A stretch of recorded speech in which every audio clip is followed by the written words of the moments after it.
Several years ago, a friend of mine said to me, I just cannot get comfortable in my own skin.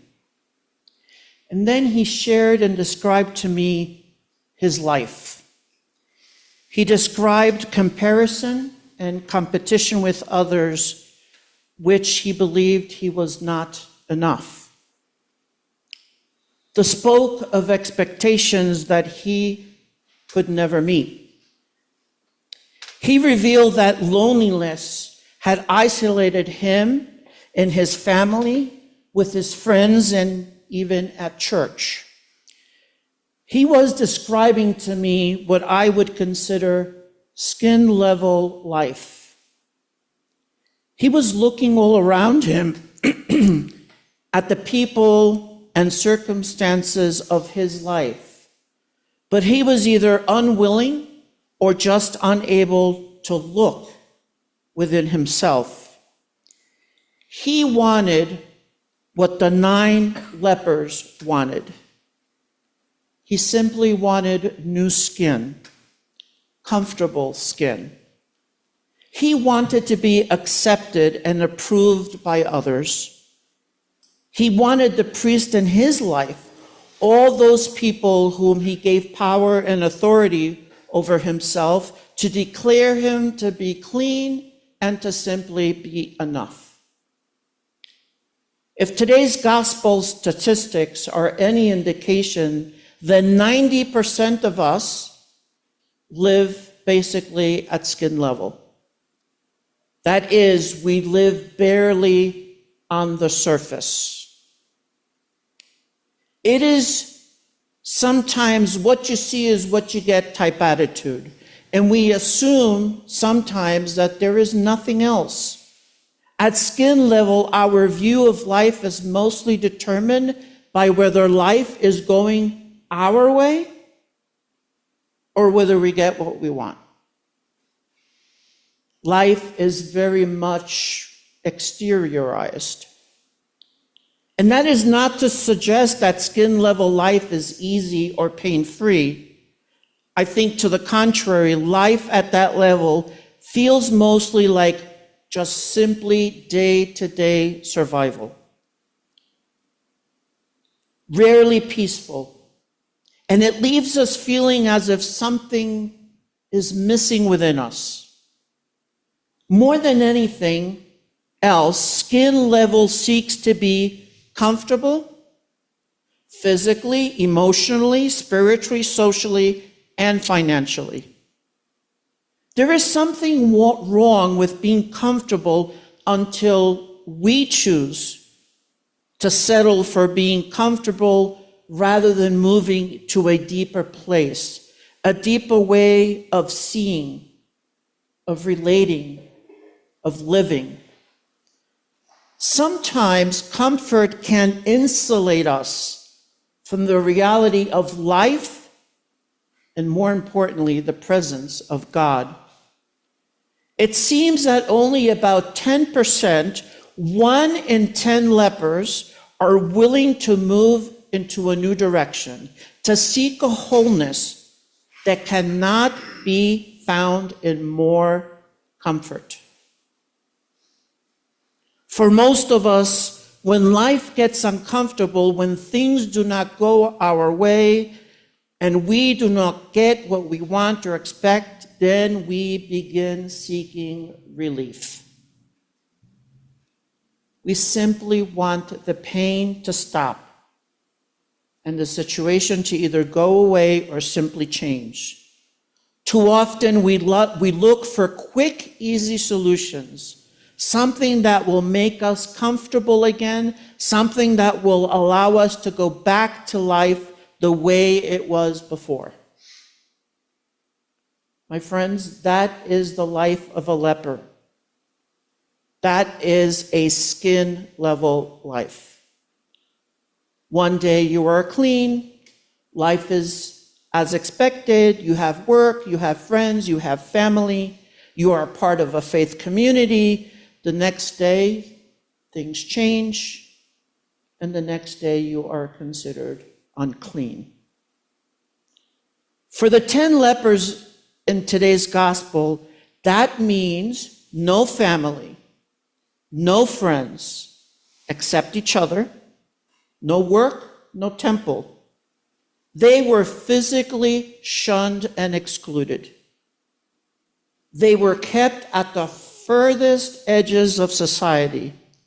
They had to wear shabby rags for clothes. Their hair was to be a mess and left uncombed. And if anyone started to get near them, they were required by law to cry out, "Unclean, unclean." That's how it is when you are a leper. They want to go back to the way it was before, when they were clean, when they would settle for comfort. And from a distance they cry out, "Jesus, Jesus, Master, have mercy on us." Imagine what each of them wanted. Maybe they were just hoping for a piece of bread, for some water, a nice warm blanket. Maybe they just wanted to hear a kind word. Maybe they simply wanted to be seen, and if only for a moment, feel real, alive, and simply feel like a clean human being. There is nothing comfortable about their lives.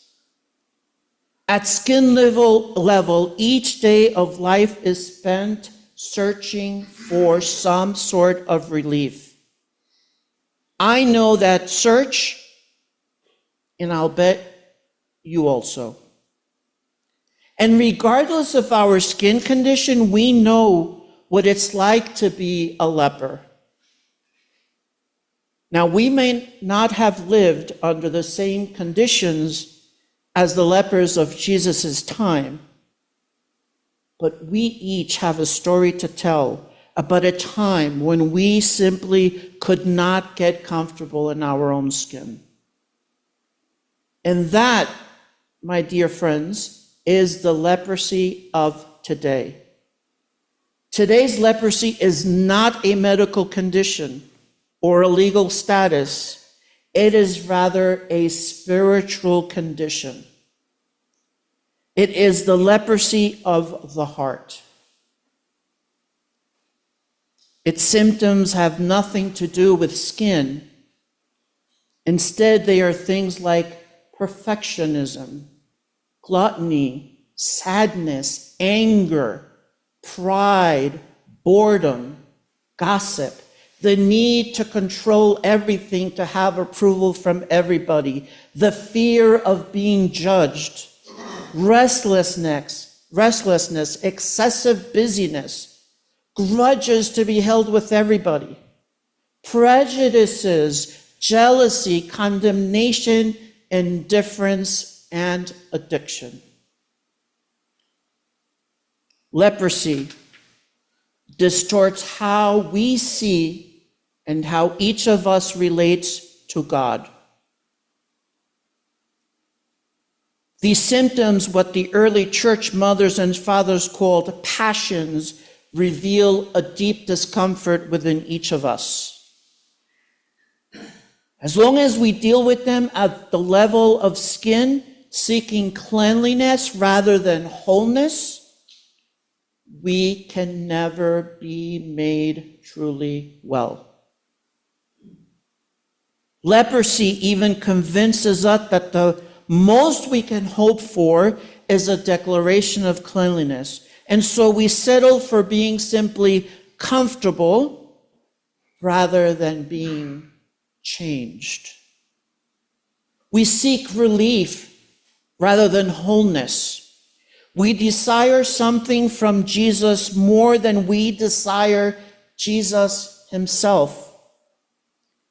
That is life at skin level. That is where we tend to live. And it is where the lepers in today's gospel have lived. 9 of the 10 lepers will settle for simply a declaration of cleanliness. But there is always that one who is able to look below the surface and to see more than simply new skin. One leper, the Samaritan, looks past the exterior illusions of the new skin.